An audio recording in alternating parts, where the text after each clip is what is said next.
we have our differences and sometimes we have our misunderstandings, but the fact remains, the 4 states under Pakatan Rakyat are corruption-free, are free of any form of racial bigotry, and the governments under Pakatan Rakyat are trying their level best to bring in an age of new politics into Malaysia.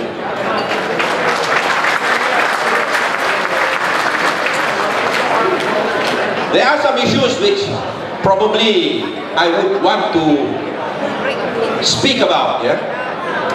But I think at this point in time, we best leave it until after the elections.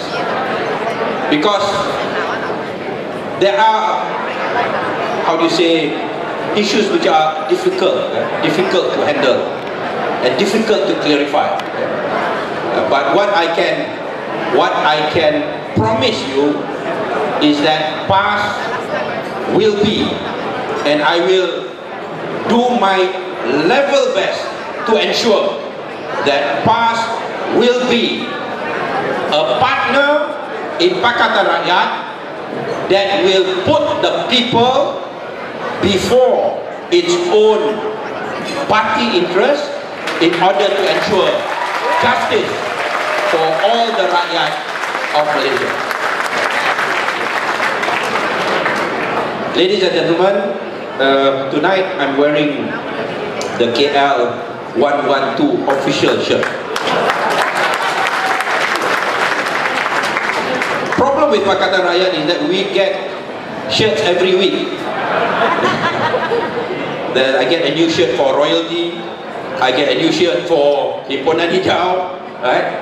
So last weekend I got a new shirt for KL 112, yeah? And I'm sure you all know 112 refers to the 12th of January.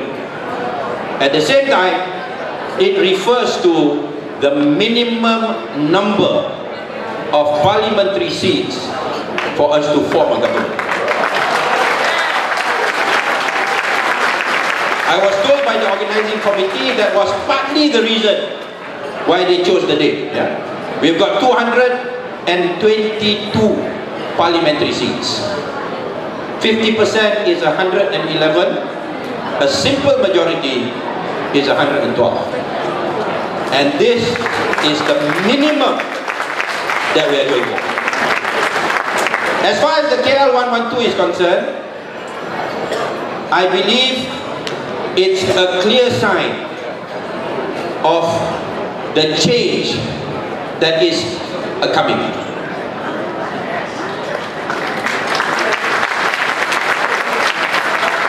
Somebody estimated, and he's a professor in mathematics, yeah?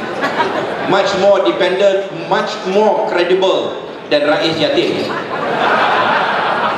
He calculated, and he said that based on his calculations, the number of people that attended that rally is no less than 700,000.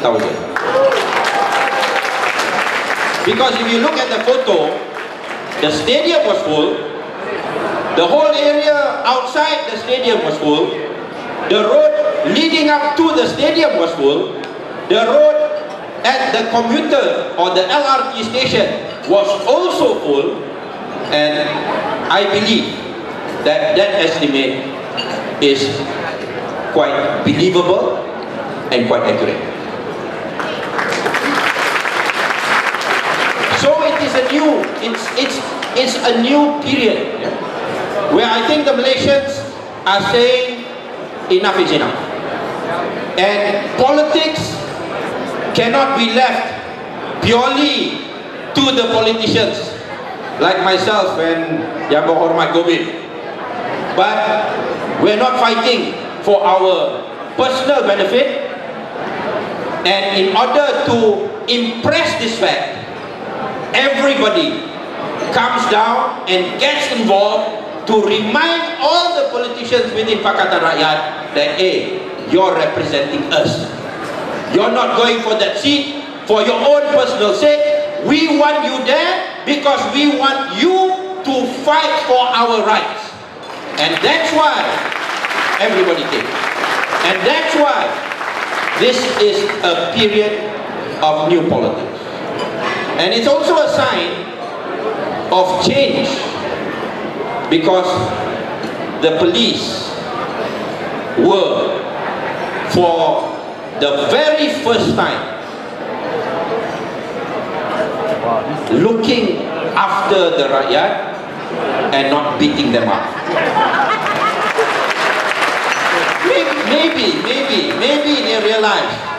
Yeah? Maybe they realize. I don't know. Maybe the special branch told them, hey, you guys, you better behave yourself. This is the new government, you know. Yeah? I don't know. Yeah?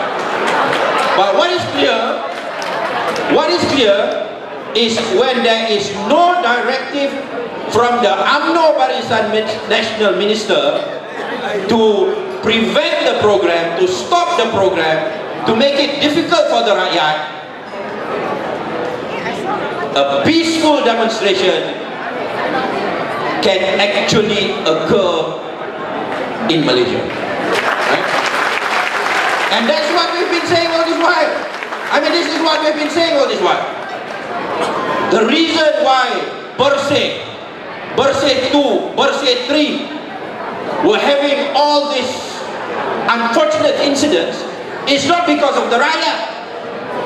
It's not because people are unruly. It's not because there are hooligans. It's not because we're trying to overthrow the government by force. All this while, we've been saying that the Malaysian public is a peaceful and disciplined group of people, and the source of problem, the source of conflict has always been the UMNO Barisan National Minister. KL 112 proved this point.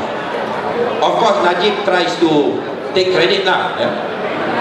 He says this is because of the Peaceful Assembly Act. The Peaceful Assembly Act.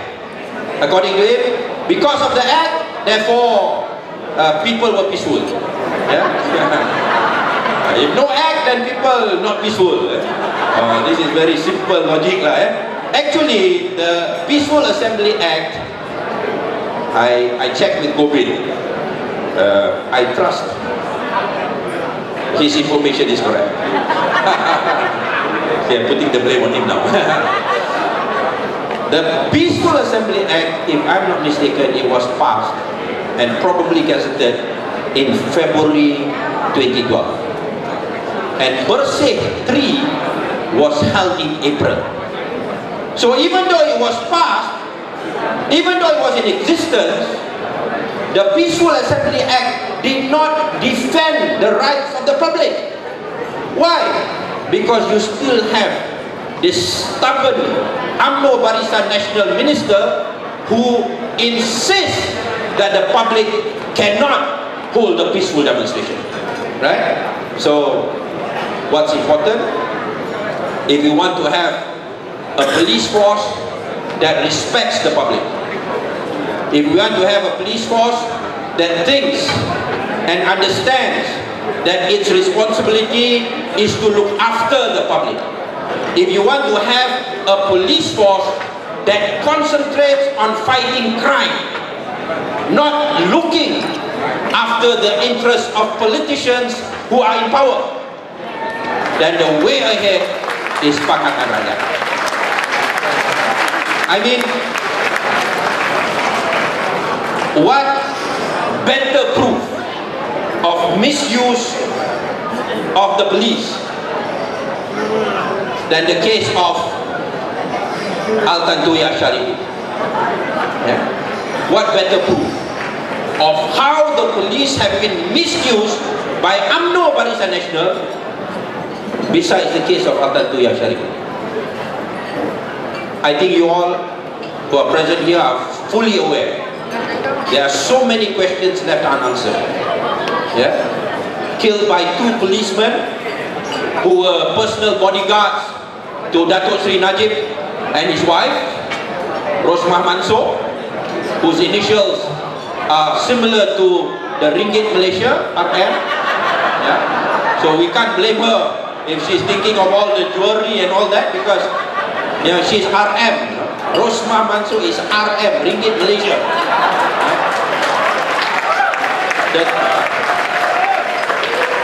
The two personal bodyguards, they killed Al-Tatuya. But the Peguam Negara, the Attorney General, refused to ask who instructed you to do it. He refused to ask. Why? Who instructed you? You don't know her. Why did you kill her? He refused to ask that question. And he also refused to ask, why did you, after having killed her, blew her up with C4? Yes. Good evening, Mr. Kapal. I was talking to Gobind the other day on the phone, and I said, please send this message to your father. Gobind said, I will tell Mr. Karpal. Wow. Very formal. It's quite clear he has a lot of respect for you, and it's quite easy to understand why. Yeah? Yes.